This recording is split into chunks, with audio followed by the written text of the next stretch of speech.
आदाब नाजरीन, आप देख रहे हैं गुलिस्तान न्यूज। रात के 8 बज चुके हैं। उर्दू खबरनामा लेकर मैं आपका मेजबान गौहर कुछ आपकी खिदमत में हाजिर। तफसीलात से पहले नजर डालते अभी तक की सुर्खियों पर।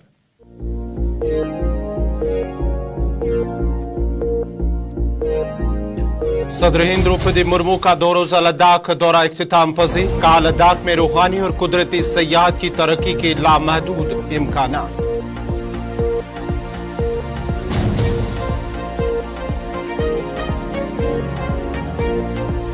हालिया हमलों के बाद वादी कश्मीर में सिक्योरिटी में इजाफा, जगह जगह नाका चेकिंग। मौजूदा सूरत हाल को लेकर इंतजामिया की आला सतही मीटिंग।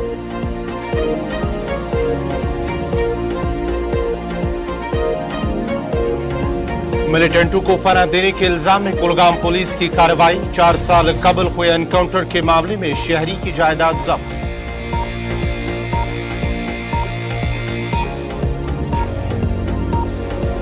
शुमाली कश्मीर के बारामूला में फोर्सेस की मुश्तरका कार्रवाई। लश्कर तैयबा से वाबस्ता 4 बालाए वर्करों को गोला बारूद समेत गिरफ्तार करने का पुलिस का दावा।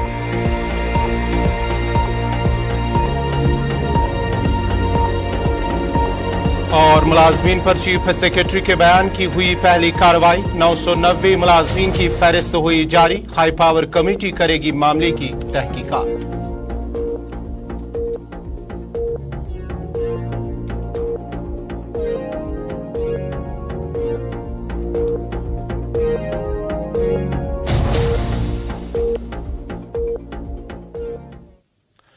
और अब पेश हैं खबरों की तफसील। सदर जमहूरिया हिंद द्रौपदी मुर्मू का 2 रोजा लद्दाख दौरा इख्तिताम पजीर हुआ और आज दूसरे दिन यूनियन टेरिटरी इंतजामिया लद्दाख ने उनके एजाज में सिंधु घाट पर एक शहरी इस्तकबालिया का एहतमाम किया। इस तकरीब का आगाज सदर जमहूरिया की अपनी बेटी अशतरा मुर्मू के साथ दरिया सिंध पर पूजा के साथ हुआ। इस मौके पर लद्दाख यूनियन टेरिटरी के रुकन parliament Jamyang Tsering Namgyal, chief executive councillor Leh और सीईसी करगिल भी मौजूद थे। सदर जमहूरिया हिंद द्रौपदी मुर्मू ने अपने 2 रोजा दौरे लद्दाख यूनियन टेरिटरी के लिए सियाचिन बेस कैंप का भी दौरा किया और वहां तैनात फौजी जवानों के साथ बातचीत की है। तकरीब में खिताब करते हुए सदर जमहूरिया हिंद ने कहा है कि दरिया सिंध तमाम हिंदुस्तानियों के तारीखी, सकाफती और रूहानी शऊर की गहराई में मौजूद है। सदर ने कहा है कि लद्दाख के प्यारे लोगों से मिलकर खुशी हुई है।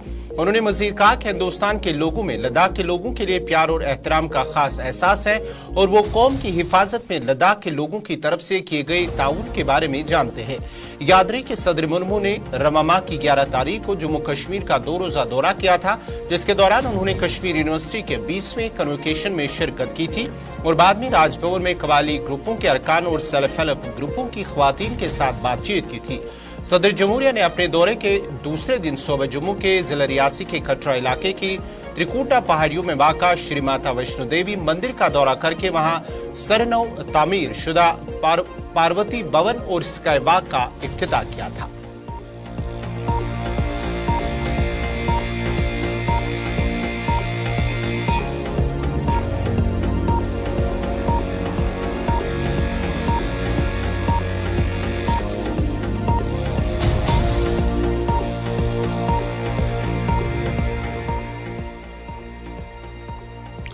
हिंदुस्तानी फौज के सरबराह जनरल मनोज पांडे ने सियाचिन बेस कैंप का दौरा किया और ऑपरेशनल तैयारियों का जायजा लेने के अलावा वार मेमोरियल पर जाकर जांबाग फौजियों को खराज अकीदत पेश किया है। फौज के सरबराह ने वहां तैनात फौजियों के साथ बातचीत की और उन्होंने उन्हें इसी जोश और हौसले के साथ काम जारी रखने की तलकीन की है।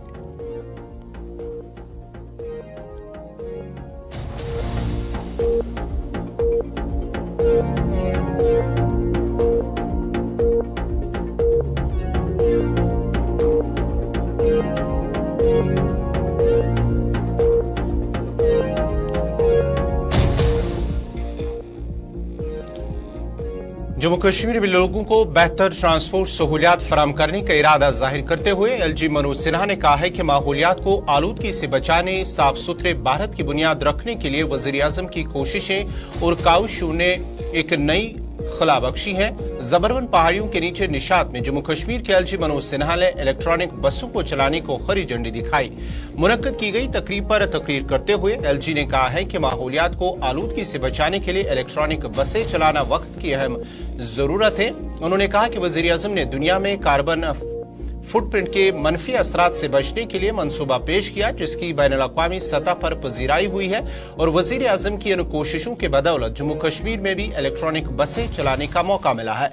उन्होंने कहा कि 100 करोड़ रुपए मालियत की खरीदी गई इन इलेक्ट्रॉनिक बसों के लिए मरकजी सरकार ने 76 करोड़ रुपए फराहम किए, जबकि इन ई बसों को चार्ज करने के लिए इकदाम उठाए गए हैं। उन्होंने मजीद कहा है कि 12 साल इन गाड़ियों को चलाने पर 950 करोड़ रुपए का खर्च आएगा। ताहम जम्मू कश्मीर के लोगों को बेहतर ट्रांसपोर्ट सहूलियात फराहम करना वक्त की अहम जरूरत है और जम्मू कश्मीर के लोगों को बेहतर से बेहतर ट्रांसपोर्ट सहूलियात फराहम करने के लिए सरकार वादाबंद है।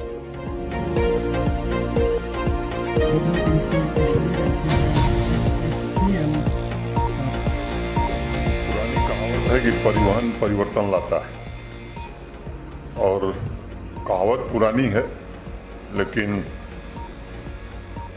मुझे लगता है कि आज के ज़माने में भी उतनी ही प्रासंगिक है जितना पहले हुआ करती थी।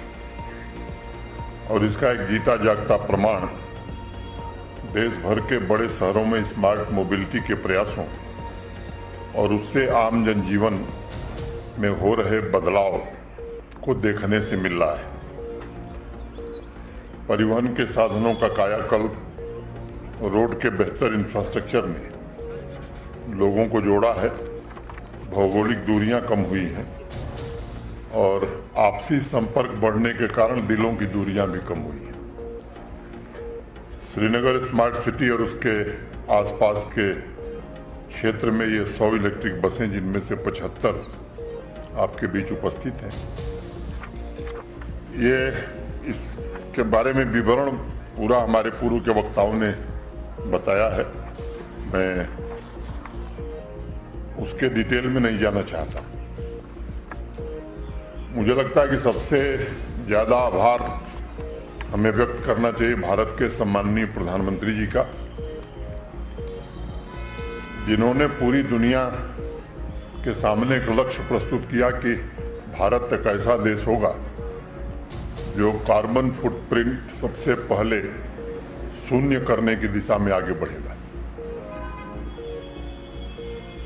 आप सब जानते हैं बसों के कारण इकोलॉजी और पॉल्यूशन पर क्या अंतर पड़ता है, ऑयल इंपोर्ट के कारण देश की इकोनॉमी पर कितना असर पड़ता है। माननीय प्रधानमंत्री जी ने इस पर विशेष बल लगाया है और इसके कारण ये जो 100 करोड़ रुपया कैपेक्स में खर्च हो रहा है इन बसों के लिए श्रीनगर में, उसमें मोटे तौर पर 76 करोड़ भारत सरकार ने दिया है। इसलिए और 12 साल जो ऑपरेशनल कास्ट आएगी वो लगभग 900 से 950 करोड़ आएगी। आपसे मैं इसलिए इस बात को बताना चाहता हूं कि प्रशांत गोयल साहब ने थोड़ा संकेत किया, उसमें भी 50% सरकार दे रही है, किराया 50% ही लिया जा रहा है। तो ये एक बड़ा फैसला प्रशासन ने किया। अभी चूंकि हाल ही में इस तरह की सुविधा का निर्माण देश में हुआ है, कीमतें थोड़ी ज़्यादा है, आने वाले दिनों में और कम होंगी।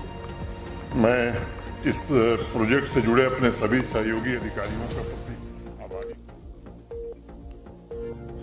वादी में खालिया टारगेट किलिंग के नतीजे में एक पुलिस एहलकार और एक गैर मकामी मजदूर की हलाकत और पुलिस ऑफिसर के जख्मी होने के बाद पूरे वादी कश्मीर में सिक्योरिटी बढ़ा दी गई है। पुलिस जराये का कहना है कि सिक्योरिटी फोर्सेज ने शहर के कई हिस्सों के साथ साथ वादी के दीगर हिस्सों में गाड़ियों और पैदल चलने वालों की चेकिंग और तलाशी का अमल तेज कर दिया है।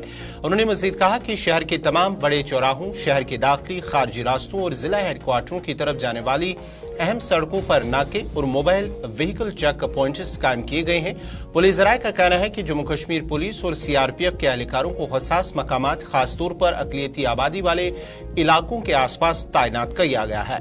उन्होंने कहा है कि सिक्योरिटी फोर्सेज इन इलाकों पर भी नजर रखे हुए हैं, जिनमें रात की गश्त भी शामिल है, जहां गैर मकामी लोग रहते हैं। उन्होंने मजीद कहा कि अगरचे ज्यादातर गैर मकामी मजदूर सर्द मौसम की वजह से वादी छोड़ चुके हैं, लेकिन कुछ अभी भी कयाम पजीर है। याद रहे कि गुज़श्ता शाम टंगमर्ग इलाके में मुश्तबा अफराद ने 7 बच्चों के वालिद एक पुलिस एहलकार को उसके घर के बाहर गोली मारकर हलाक कर दिया। 2 रोज कबल श्रीनगर के ईदगाह इलाके में नामालूम बंदूक बरदारों की फायरिंग से एक पुलिस एहलकार शदीद जख्मी हो गया था, जबकि पुलवामा जिला में उत्तर प्रदेश के एक मजदूर को गोली मारकर हलाक कर दिया गया था। ताजा हमलों के तनाजुर में जम्मू कश्मीर के लेफ्टिनेंट गवर्नर मनोज सिन्हा की सदारत में आज एक आला सतही मीटिंग भी मुनक्कद हुई। राजभवन में मुनक्कद हुई आला सतही मीटिंग के दौरान जम्मू कश्मीर के मौजूदा सिक्योरिटी सूरत-ए-हाल पर तबादुल ख्याल किया गया। जम्मू कश्मीर के लिए नए तैनात होने वाले पुलिस सरबरा RR स्वैन की ये पहली मीटिंग है। स्वैन के अलावा फौज के आला अफसरान, general officer commanding in chief शिमाली कमान कश्मीर और जम्मू में फौज के दोनों जनरल ऑफिसर्स कमांडिंग और साथ ही साथ chief secretary doctor Arun Kumar Mehta, home secretary RK Goyal, CAPF के तमाम सरबराहान इंटेलिजेंस एजेंसियों ने मीटिंग में शिरकत की।